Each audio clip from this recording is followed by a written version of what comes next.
बच्चों, अभी हम लोगों ने पौधों में पोषण, जंतुओं में पोषण पढ़ा है। अब पोषण के बाद हम लोग श्वसन के बारे में पढ़ेंगे और आज का टॉपिक है जीवों में श्वसन। आप लोग चलते होंगे तेजी से, जब दौड़ कर आते होंगे बहुत ज़्यादा, तो क्या देखते हैं कि हमारी सांस तेजी तेजी से चलने लगती है। ठीक है, तो देखिए जीवों में श्वसन। जीवों में श्वसन, इसके लिए आप श्वसन की परिभाषा पहले देख लीजिए। श्वसन वातावरण की ऑक्सीजन युक्त वायु को नाक से फेफड़ों द्वारा तक पहुंचाने और फेफड़ों की कार्बन डाइऑक्साइड युक्त वायु को नाक द्वारा बाहर निकालने की पूरी प्रक्रिया को श्वसन कहते हैं। इसको आप दोबारा देख लीजिए।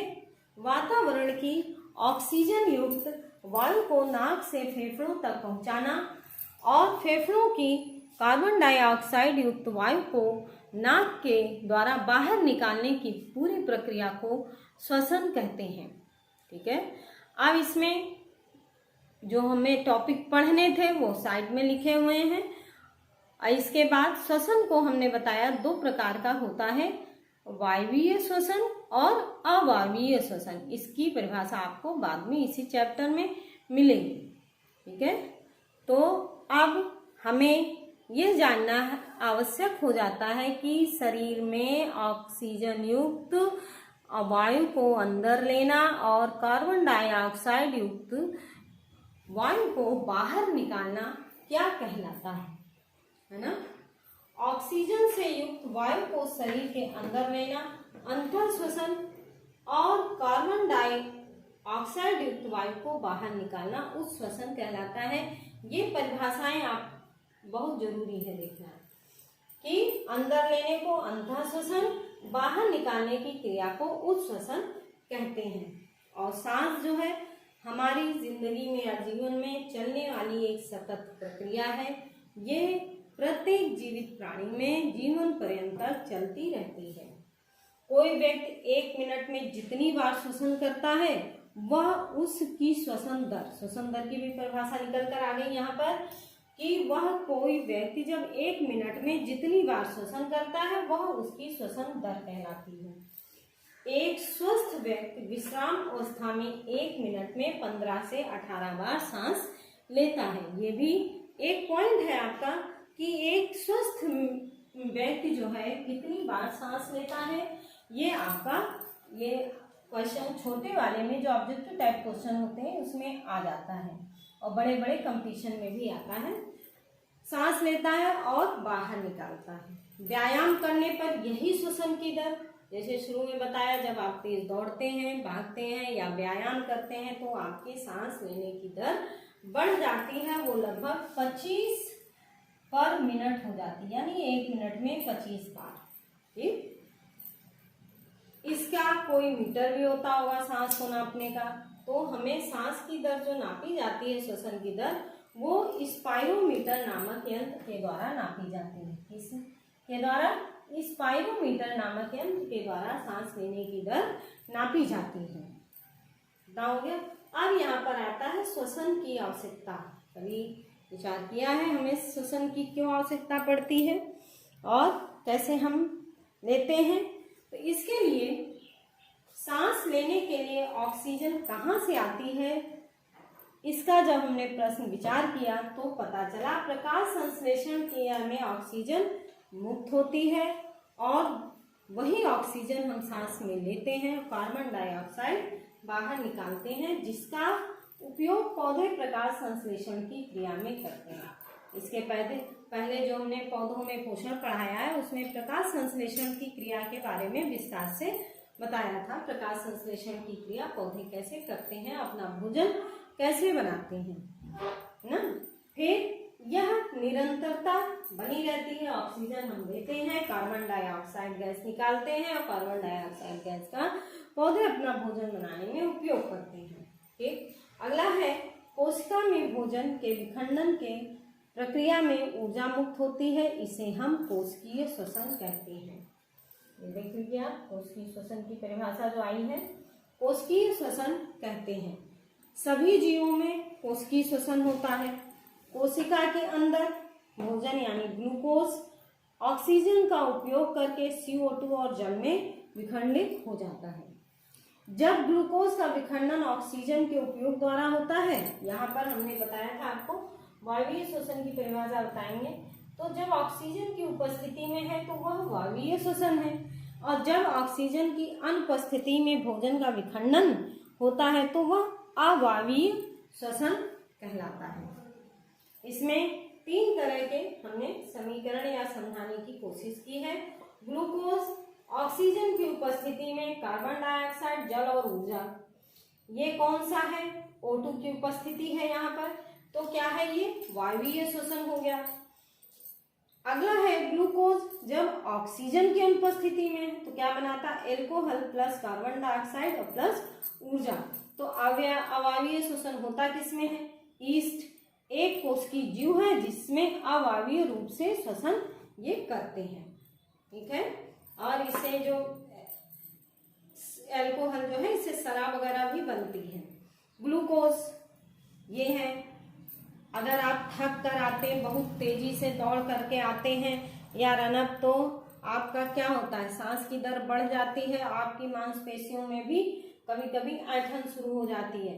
तो यहाँ पर जो मांसपेशियों में मतलब मांसपेशियां भी हमारी अवायवीय श्वसन करती हैं, तो उस समय जो दर बढ़ जाती है अचानक, तो उस पर जो ऑक्सीजन की जरूरत होती है वो कभी कभी ये पेशी कोशिकाएं जो रहती हैं अंदर रखती हैं उसी को देती है। हमारी पेशी कोशिकाओं में भी अवायवीय श्वसन होता है, लेकिन यह बहुत थोड़े समय के लिए होता है।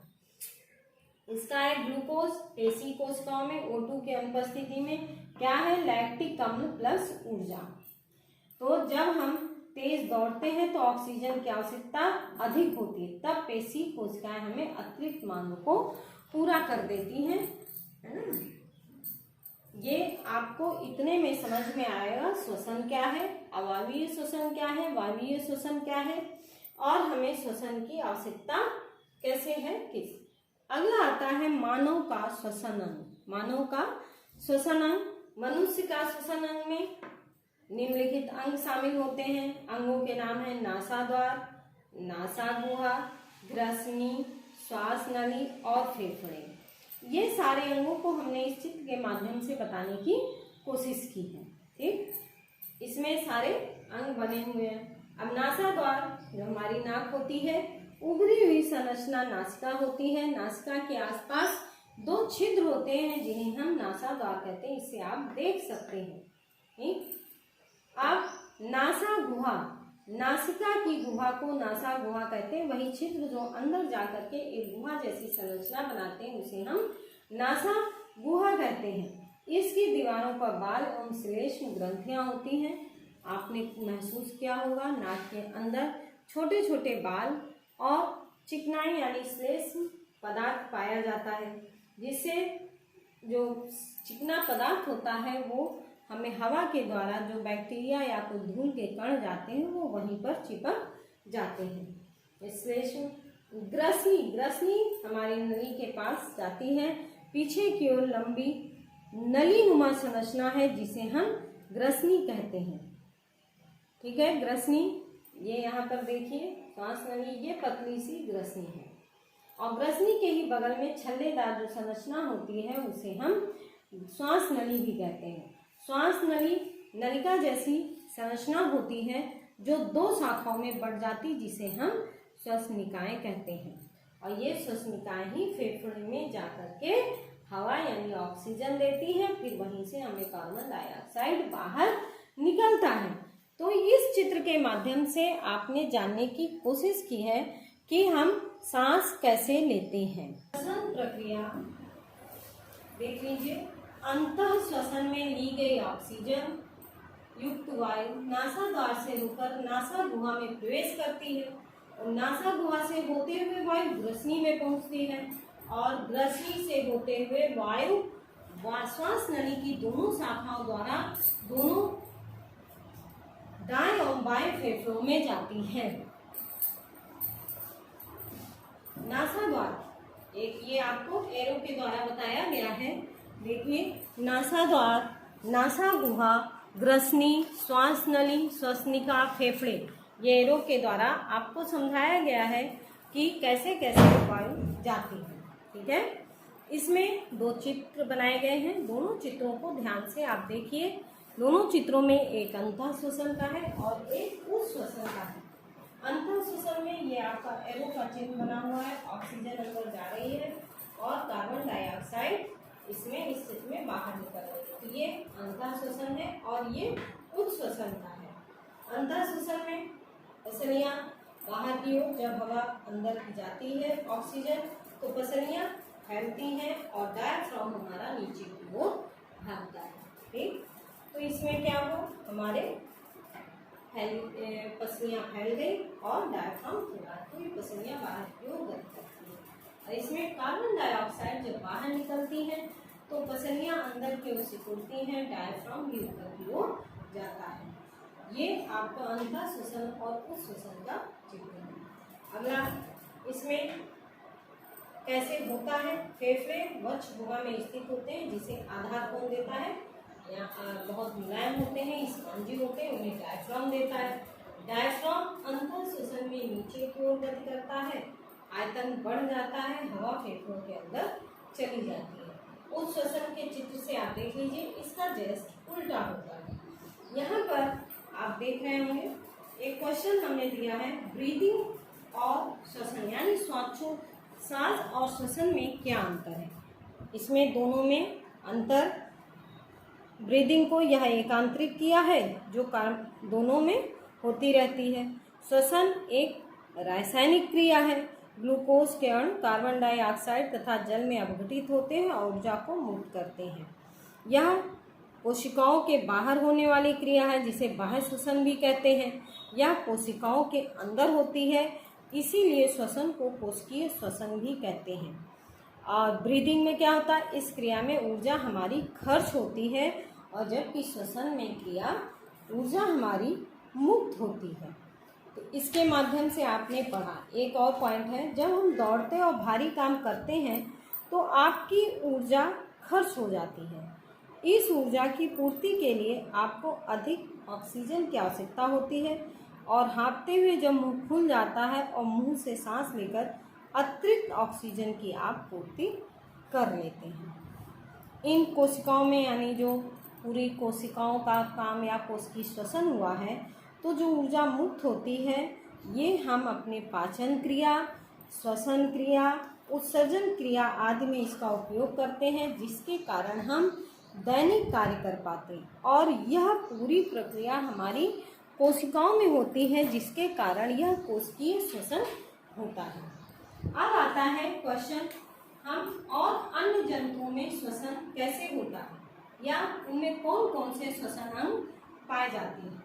इसमें देख लीजिए, एक कोशिकी, बहुत शॉर्ट फॉर्म में समझाया है, एक कोशिकी जंतु जैसे अमीबा और पैरामीशियम होते हैं, उनमें श्वसन शरीर की सतह से विषण द्वारा होता है।